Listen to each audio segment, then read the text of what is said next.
Chapter 8. In those days, the multitude being very great, and having nothing to eat, Jesus called his disciples to him, and said to them, I have compassion on the multitude, because they have now continued with me 3 days, and have nothing to eat. And if I send them away hungry to their own houses, they will faint on the way, for some of them have come from afar.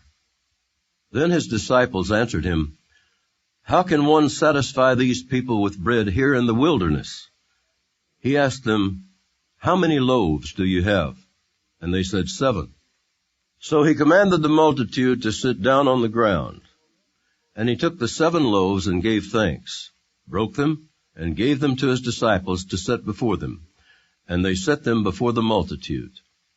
They also had a few small fish, and having blessed them, he said to set them also before them. So they ate and were filled, and they took up 7 large baskets of leftover fragments. Now those who had eaten were about 4,000, and he sent them away. Immediately got into the boat with his disciples, and came to the region of Dalmanutha. Then the Pharisees came out and began to dispute with him, seeking from him a sign from heaven, testing him. But he sighed deeply in his spirit and said, Why does this generation seek a sign? Assuredly, I say to you, no sign shall be given to this generation.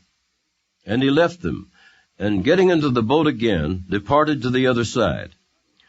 Now the disciples had forgotten to take bread, and they did not have more than 1 loaf with them in the boat. Then he charged them, saying, Take heed, beware of the leaven of the Pharisees, and the leaven of Herod. And they reasoned among themselves, saying, It is because we have no bread. But Jesus, being aware of it, said to them, Why do you reason because you have no bread? Do you not yet perceive nor understand? Is your heart still hardened?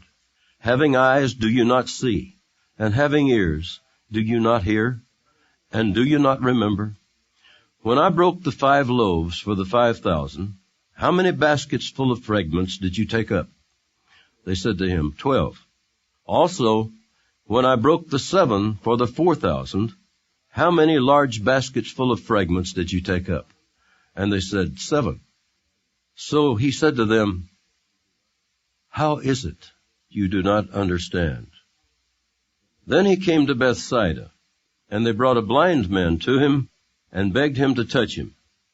So he took the blind man by the hand, and led him out of the town.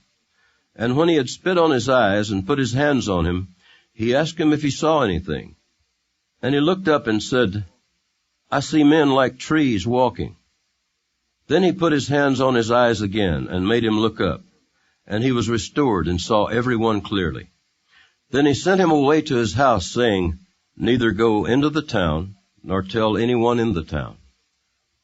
Now Jesus and his disciples went out to the towns of Caesarea Philippi, and on the road he asked his disciples, saying to them, Who do men say that I am? So they answered, John the Baptist, but some say Elijah, and others one of the prophets. He said to them, But who do you say that I am? Peter answered and said to him, You are the Christ. Then he strictly warned them that they should tell no one about him. And he began to teach them that the Son of Man must suffer many things, and be rejected by the elders and chief priests and scribes, and be killed, and after 3 days rise again. He spoke this word openly. Then Peter took him aside and began to rebuke him.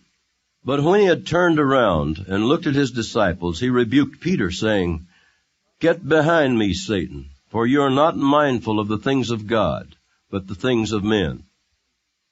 When he had called the people to himself with his disciples also, he said to them, Whoever desires to come after me, let him deny himself and take up his cross and follow me.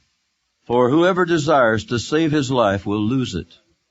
But whoever loses his life for my sake and the gospel's will save it. For what will it profit a man if he gains the whole world and loses his own soul? Or what will a man give in exchange for his soul? For whoever is ashamed of me and my words in this adulterous and sinful generation, of him the Son of Man also will be ashamed when he comes in the glory of his Father with the holy angels.